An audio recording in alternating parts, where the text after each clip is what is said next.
Video like जरूर कर लीजिए और ऐसे वीडियो लगातार फ्री में पाने के लिए चैनल को तुरंत सब्सक्राइब कर लीजिए और बेल आइकन को जरूर टैप कर लीजिए ताकि आगे भी सारे वीडियो आपको मिलते रहे। यूट्यूब में फॉलो करते हैं तो प्लीज ये वाला फ्री टेलीग्राम चैनल जरूर ज्वाइन कर लीजिएगा। सारे नोटिफिकेशन सारे अपडेट यहीं पे आते हैं, ध्यान रखिए।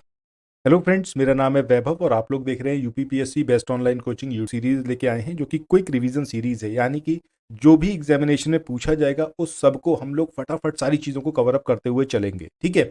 सो इसी क्रम में आज जो हम पढ़ेंगे तो वो है आपका संसदीय समितियां, यानी कि पार्लियामेंट्री कमेटी। अब बात होती है कि पार्लियामेंट्री कमेटी कि एग्जैक्टली कितनी तरीके की होती हैं। तो दो तरीके की होती हैं, एक होती है आपकी स्थायी समिति और दूसरी होती है आपकी तदर्थ समिति। अगर हम बात करें स्थायी समितियों की तो इनकी जो प्रकृति होती है वो कैसी होती है, स्थायी होती है, जो निरंतरता के आधार पर कार्य करते हैं। ठीक है। और इनका गठन जो है प्रत्येक वर्ष अथवा समय समय पर किया जाता है। वहीं तदर्थ समितियों की बात करें तो इनकी प्रकृति कैसी होती है, अस्थायी होती है। और जिस प्रयोजन के लिए इनको गठित किया जाता है, जब वो काम खत्म हो जाता है तो उसके बाद इनका इस पर्टिकुलर समिति का कार्यकाल भी खत्म हो जाता है। ठीक है। और वो अस्तित्व में नहीं रहती। सो अगर आपसे एग्जामिनेशन में स्टेटमेंट वाइज पूछ लिया जाए कि जो स्थायी समिति है जो तदर्थ समिति है, दोनों में डिफरेंस क्या है, तो आपको समझना होगा कि स्थायी समिति के नाम से ही पता चल रहा है कि कैसी समिति है, जो कि स्थायी है। ठीक है। और इसका गठन होता रहेगा, मतलब प्रत्येक वर्ष होगा, जब जब समय समय पर मतलब इसका गठन होता रहेगा। ठीक है। और ये स्थायी समिति है। वहीं जब तदर्थ समितियों की बात करेंगे तो ये किसी पर्टिकुलर काम के लिए इस समिति का गठन किया जाएगा। जैसे ही वो काम खत्म होगा उसके बाद इस समिति का अस्तित्व जो है वो खत्म हो जाएगा। अब यहाँ पर बात करते हैं सबसे पहले हम किसकी, स्थायी समितियों की। सो कार्य की प्रकृति के आधार पर जो स्थायी समितियां हैं इनको 6 कोटियों में वर्गीकृत करा गया है। अब ये 6 कोटियां कौन कौन सी हैं। एक है आपकी वित्त समिति, इसमें लोक लेखा समिति, प्राक्कलन समिति, सार्वजनिक उद्यम समिति ये आती हैं। वहीं विभागीय स्थायी समितियां ये तकरीबन 24 होती हैं। इसके अलावा जांच समितियों की बात करें तो इसमें याचिका समिति होती है, विशेषाधिकार समिति होती है और आचार समिति होती है। परीक्षण एवं नियंत्रण के लिए जो गठित समितियां होती हैं इसमें सरकारी आश्वासन समिति होती है, अधीनस्थ विधायन समिति होती है, विचारार्थ प्रस्तुत विषयों के लिए गठित समिति होती है, अनुसूचित जाति एवं अनुसूचित जनजाति कल्याण समिति होती है। इसके अलावा महिला सशक्तिकरण समिति और लाभ के पदों के लिए गठित संयुक्त समिति। ठीक है। तो यहाँ पर अभी देखो, पहली चीज तो आपको ये स्थायी समिति और तदर्थ समिति में डिफरेंस पता होना चाहिए। अब इसमें जो इंपॉर्टेंट है वो वित्त समितियां काफी इंपॉर्टेंट हैं। इसके अलावा जो जांच समिति होती है ये भी काफी इंपॉर्टेंट है। आगे चल के हम इस सारी चीज को कवर अप करेंगे। सो सदन के दैनिक कार्यों से संबंधित समितियां वो भी स्थायी समिति होती हैं, जिसमें आपकी कार्य सलाहकार समिति हो गई। सदस्यों के जो निजी विधेयक हैं और जो संकल्प हैं उसके लिए एक समिति गठित होती है। इसके अलावा विनिमय समिति होती है। सदन की बैठकों से सदस्यों की अनुपस्थिति के लिए एक समिति जो है उसको गठित किया जाता है। सदन समिति अथवा सेवा समितियां, ये इसका मतलब क्या है कि सदस्यों की सुविधाओं और सेवाओं के प्रावधान से संबंधित जो समितियां होती हैं। ठीक है। इसमें सामान्य प्रायोजन समिति हो गई, सदन समिति हो गई, पुस्तकालय समिति हो गई, सदस्यों के वेतन भत्तों के लिए संयुक्त समिति हो गई। एग्जामिनेशन में जो क्वेश्चन आएगा वो विशेषता जो आएगा वो इस बात से आएगा कि जो हम वित्त समिति की बात करेंगे और जांच समितियों की। तो एक एक करके अभी इन सबको भी हम देखेंगे। इससे पहले हम बात करते हैं किसकी, तदर्थ समिति की या फिर एडॉक कमेटी की। सो ये जो होती है दो कोटियों में डिवाइडेड होती हैं। एक होती है आपकी जांच समितियां, दूसरी होती हैं सलाहकार समितियां। जैसा अभी हमने स्टार्टिंग में बात करी थी कि तदर्थ या फिर एडॉक हैं, आप आरओ की तैयारी करना चाहते हैं, बीईओ की तैयारी करना चाहते हैं, इन तीनों एग्जाम की अगर आप तैयारी करने चाहते हैं तो स्टडी फॉर सिविल सर्विसेज के कोर्सेज को आप ज्वाइन कर सकते हैं कंप्लीट तैयारी के लिए। ये वन स्टॉप डेस्टिनेशन है। यहाँ पर आपको सब कुछ मिलेगा, जिसमें स्टडी मटेरियल रहेगा, टेस्ट सीरीज रहेंगी, पेड क्विज रहेंगी, सब कुछ आपको एक ही जगह पर मिलेगा। और ये सब कुछ सफिशिएंट होगा आपके एग्जाम को क्रैक करने के लिए, एग्जाम को निकालने के लिए। लेटेस्ट ग्रुप स्टार्ट हो चुके हैं और उन ग्रुप में आपको एडमिशन लेने के लिए सिंपली जो ये नंबर मैं आपकी स्क्रीन पर लिख रहा हूँ, इन नंबर्स पर आप कॉल कर सकते हैं। 8564880530 इस नंबर पर आप संपर्क कर सकते हैं। इसके अलावा 9696066089 इस नंबर पर कांटेक्ट कर सकते हैं, या फिर आप 7523864455 इन तीनों में से किसी भी नंबर पर कॉल करके आप हमसे संपर्क कर सकते हैं। और ये लेटेस्ट ग्रुप जो है इसमें आप एडमिशन ले सकते हैं। ब्लॉक समिति वो होती हैं जो एक पर्टिकुलर काम के लिए जिनका गठन किया जाएगा, काम खत्म हो जाएगा उसके बाद ये खत्म हो जाएंगी। सो जांच समिति के आप खुद ही समझ रहे हो कि जांच किसी पर्टिकुलर चीज की जब जांच हो जाएगी तो उसके बाद वो जब जांच खत्म हो जाएगी तो उस समिति का काम भी खत्म हो गया, ठीक है, तो वो किस में आएगी, एडॉक समिति में आएगी। सो जांच समितियों का गठन समय समय पर किया जाता है और इसके लिए दोनों सदनों में से किसी के भी द्वारा या फिर किसी भी सदन के द्वारा इस आशय का एक प्रस्ताव जो है उसको स्वीकार किया जाता है, अथवा इनका गठन विनिर्दिष्ट विषयों पर जांच करने और प्रतिवेदन यानी कि रिपोर्ट तैयार करने के लिए लोकसभा का जो अध्यक्ष होते हैं या फिर जो सभापति होते हैं इनके द्वारा किया जाता है। सो ये काफी इंपॉर्टेंट है कि कौन इसको गठित करता है, ठीक है।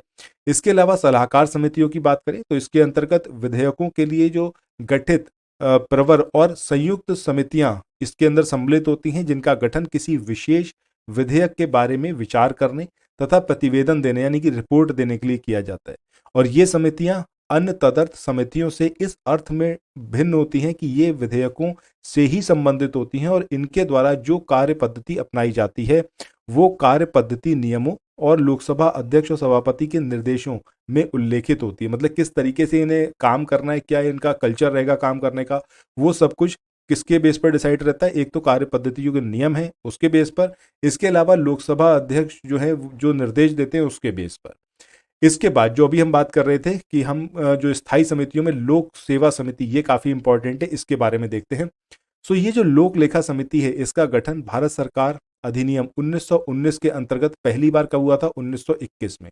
ये जो भी पॉइंट मैं आपको बता रहा हूं इनको एकदम नोट डाउन कर लो, otherwise study for civil services के जो कोर्सेज हैं उसमें अगर आप एनरोल करा लोगे, पीसीएस का अगर कोर्स में आप एनरोल कराओगे, पीडीएफ आपके पास होगा, उसके लिए आपको सिंपली 7523864455 8564880530 और 9696066089 इन तीनों में से किसी भी नंबर पर आप संपर्क कर सकते हो। अदरवाइज ज्ञान सर से आप बात कर सकते हो 7838692618 पर, ठीक है, मतलब व्हाट्सएप के थ्रू।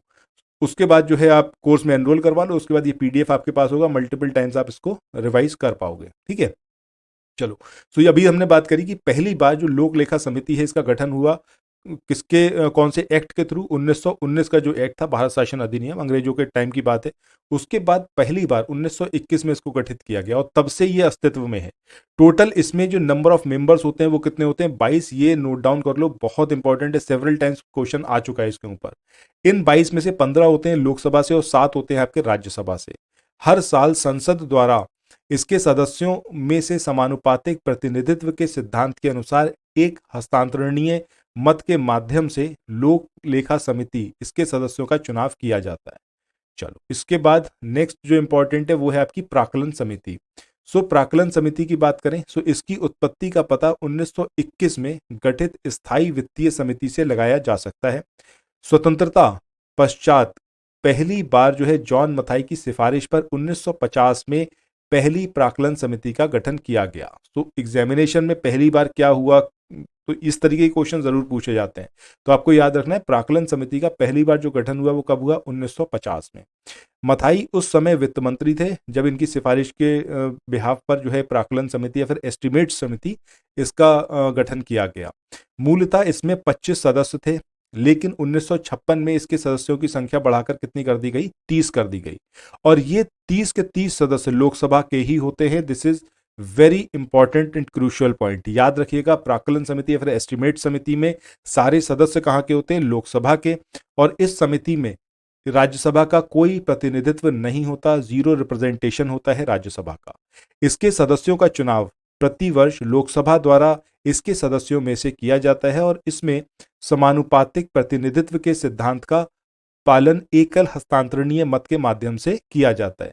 इस तरीके से हम देखें तो सभी दलों को इसमें उचित प्रतिनिधित्व मिलता है, यानी कि जितनी पार्टीज होती हैं हर किसी का रिप्रेजेंटेशन रहता है एस्टिमेट कमेटी में। कार्यालय की अवधि कितनी होती है, 1 साल। This is also very important point. और एक मंत्री को समिति के सदस्य के रूप में नहीं चुना जा सकता। इसके अलावा समिति के अध्यक्ष की जो नियुक्ति होती है, ठीक है, सो वो जो नियुक्ति है अध्यक्ष की वो अपने सदस्यों में से ही की जाती है। मतलब जो 30 सदस्य हैं उसके अंदर से ही इसकी नियुक्ति होती है और यह निरपवाद रूप से सत्ताधारी दल से होता है, यानी कि जो पार्टी रूल कर रही होती है। सपोज आज अगर हम बीजेपी की बात करें सो बीजेपी पार्टी का ही जो मेंबर होगा, जो इसका प्राक्कलन समिति में होगा, वो जो है इसका अध्यक्ष बनेगा। इसके बाद नेक्स्ट बात करते हैं सार्वजनिक उद्यम समिति की। सो आई होप एस्टिमेट समिति के बारे में आप समझ गए। आज की डेट में टोटल 30 मेंबर इसमें होते हैं। सारे के सारे लोकसभा से होते हैं, कोई भी राज्यसभा से नहीं होता। जो इसका प्रेसिडेंट होता है वो किस पार्टी का होता है, जो कि रूल कर रही होती है, सपोज बीजेपी, तो बीजेपी का ही इसमें अध्यक्ष होगा। ठीक है। बाकी अगर इसका हम बात करें कि कार्यालय का जो अवधि है वो कितना होता है, 1 साल, 1 ईयर। चलो, इसके बाद सार्वजनिक उद्यम समिति की बात करें तो ये जो समिति है 1964 में कृष्ण मेनन समिति की सिफारिश पर पहली बार गठित हुई। सो अभी हमने देखा एस्टीमेट समिति, इसका गठन किसके आधार पर हुआ, जॉन मथाई की सिफारिश पर। और जब हम बात कर रहे हैं सार्वजनिक उद्यम समिति की, तो कृष्णा मेनन समिति, इसकी सिफारिश के आधार पर 1964 में पहली बार इसको गठित किया गया। शुरुआत में इसमें 15 सदस्य थे, जिसमें 10 लोकसभा के और 5 थे राज्यसभा के। बाद में 1974 में इसकी सदस्यता की जो संख्या थी उसको बढ़ाकर कितना कर दिया गया, 22। सो अभी हमने ऊपर बात करी थी किसके बारे में, यह है आपका लोक लेखा समिति, इसमें भी 22 सदस्य होते हैं। और जो सार्वजनिक उद्यम समिति है इसमें भी कितने सदस्य होते हैं, 22। ठीक है। इसमें 15 लोकसभा और 7 होते हैं राज्यसभा से। समिति के सदस्य संसद द्वारा इसके सदस्यों में से एकल हस्तांतरणीय मत के माध्यम से समानुपातिक प्रतिनिधित्व के सिद्धांत के आधार पर निर्वाचित होते हैं। इस तरीके से देखें तो सभी दलों को इसमें भी उचित प्रतिनिधित्व मिलता है। सदस्यों का कार्यकाल कितना होता है, 1 साल का।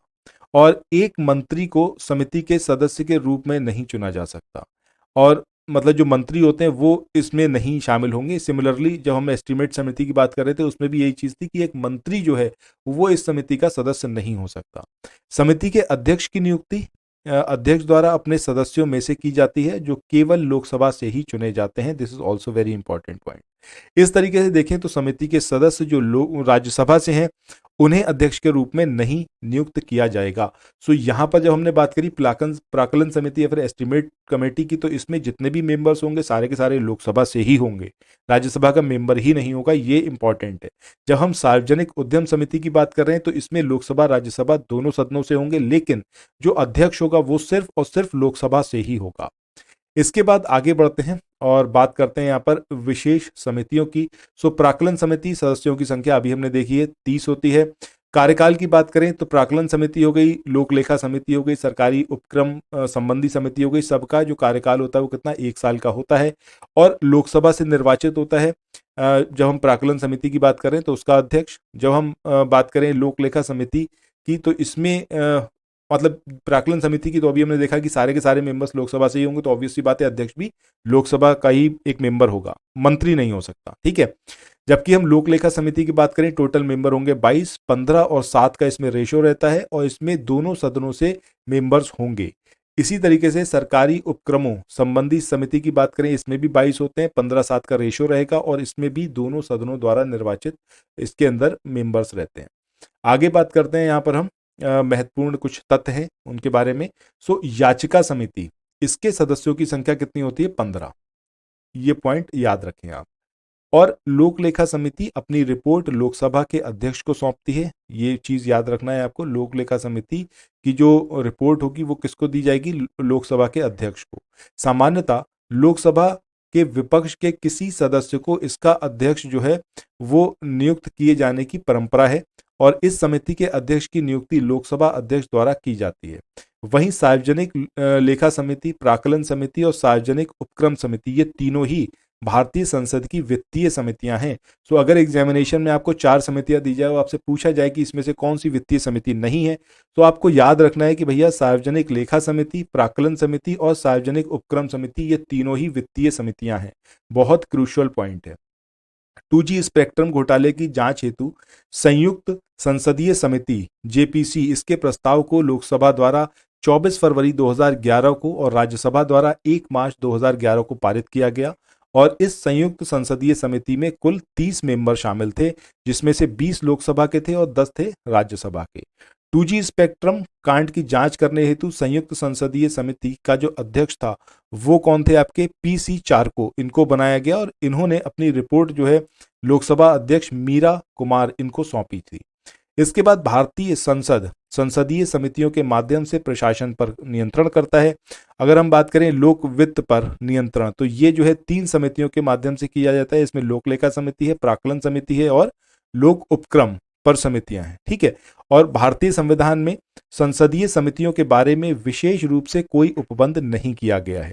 इसके बाद अगला पॉइंट है स्थायी समिति के सदस्यों को क्रमशः 2 और 1 के अनुपात में लोकसभा और राज्यसभा से लिया जाता है। मोटे तौर पर बात करें तो संसदीय समितियां 2 प्रकार की होती हैं, जो भी हमने देखा था, स्थायी समितियां और तदर्थ समितियां। स्वास्थ्य एवं परिवार कल्याण संबंधी समिति ये लोकसभा के अधीन ना होकर राज्यसभा के अंतर्गत आती है। ठीक है, कौन सी? स्वास्थ्य एवं परिवार कल्याण संबंधी समिति। सो इसके साथ ही आज के इस वाले सेशन को अब यहाँ पर एंड करते हैं। आई होप कि आपको ये वाला सेशन अच्छा लगा होगा। अगर अच्छा लगा हो तो चैनल को सब्सक्राइब करना मत भूलिएगा। इसके साथ ही नोटिफिकेशन बेल के आइकन को भी जरूर प्रेस करिएगा ताकि अपकमिंग वीडियोस की नोटिफिकेशन आपको मिल पाए। सो थैंक्स फॉर वॉचिंग, मिलते हैं नेक्स्ट वीडियो में। Till then see you, bye bye.